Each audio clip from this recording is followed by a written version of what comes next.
कहानी है एक गरीब पिता और उसकी बेटी की।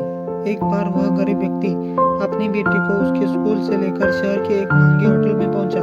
उस व्यक्ति ने फटे पुराने कपड़े पहने हुए थे और उसकी बेटी स्कूल की ड्रेस पहनी हुई थी।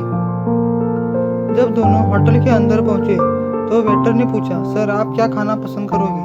आप अपना ऑर्डर बता दीजिए। तब उसी व्यक्ति ने कहा कि आप मेरी बेटी के लिए एक प्लेट पाव भाजी लेकर आ जाइए बस। वेटर ने कहा, सर आप कुछ नहीं लेंगे, आपके लिए कुछ लेकर आओ? तो गरीब व्यक्ति ने कहा, मेरे लिए कुछ नहीं, आज मेरी बेटी के लिए पार्टी है। मैंने इससे वादा किया था कि अगर तुम इस जिले में 10th क्लास में टॉप करोगी तो मैं सबसे महंगे होटल में पार्टी दूंगा। तो आप सिर्फ बच्चे के लिए पाव भाजी ले आइए। वेटर ये बात सुनते ही दौड़कर अपने मालिक के पास गया और बोला कि सर आपसे एक छोटी सी रिक्वेस्ट है कि आप मेरी सैलरी से पैसा काट लेना, लेकिन आज मैं चाहता हूँ कि उस बच्चे के साथ उसके पिता को भी एक प्लेट पाव भाजी खिलाया जाए, क्योंकि उस बच्चे ने पूरे जिले में 10th क्लास में टॉप किया है। वह गरीब पिता है, ज़्यादा पैसे नहीं होंगे, इसलिए कह रहा है सिर्फ बच्चे के लिए ले आओ। होटल के मालिक ने जब ये बात सुनी तो मुस्कुराते हुए बोला, तुम उसके पिता के लिए भी पाव भाजी लेकर जाओ, उसके लिए भी लेकर जाओ, पैसे मत लेना। 4-5 पाव भाजी पैक कर ले जाओ और 2-3 किलो मिठाई भी लेकर जाओ और उनसे कहना ये पार्टी होटल की तरफ से है, आप ये मिठाई ले जाइए और जश्न मनाइए। जब वेटर 2 प्लेट पाव भाजी लेकर गया तो वह व्यक्ति चौंक गया और बोला, मैंने तो एक ही मंगाई थी, मेरे पास पैसे नहीं है। वेटर बोला, अरे सर शर्मिंदा मत कीजिए, ये पार्टी होटल की तरफ से आपकी बेटी, हमारी बेटी ने टॉप किया है, ये मिठाइयाँ लेकर जाइए और जश्न मनाइए।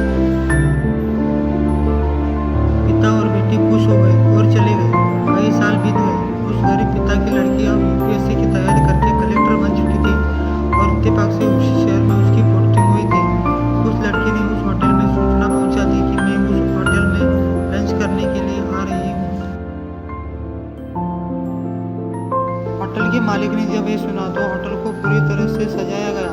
गांव में ये बात पूरी तरह से फैल गई और कस्बे के सभी लोग उन्हें देखने के लिए आने लगे। कलेक्टर अपने पिता के साथ उस होटल में पहुंचे।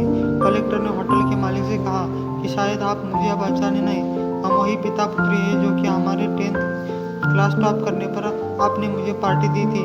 हम वही पिता पुत्री हैं, आज फिर से आए हैं और आज पार्टी हम देंगे आपको, आपके पूरे स्टाफ को और पूरे गाँव को, क्योंकि आपने गरीबी का सम्मान किया है। आपने उस दिन जो पार्टी दी थी मुझे बताया कि मुझे कितनी और ऊंचाई तक पहुंचना है, कितनी और बड़ी मंजिल को छूना है। आपने एक नई प्रेरणा दी थी और आज मैं उसी प्रेरणा का एहसान चुकाने के लिए आई हूँ। वो मैडम ये सब कहते जा रही थी और आंखों से आंसू बहाते जा रही थी।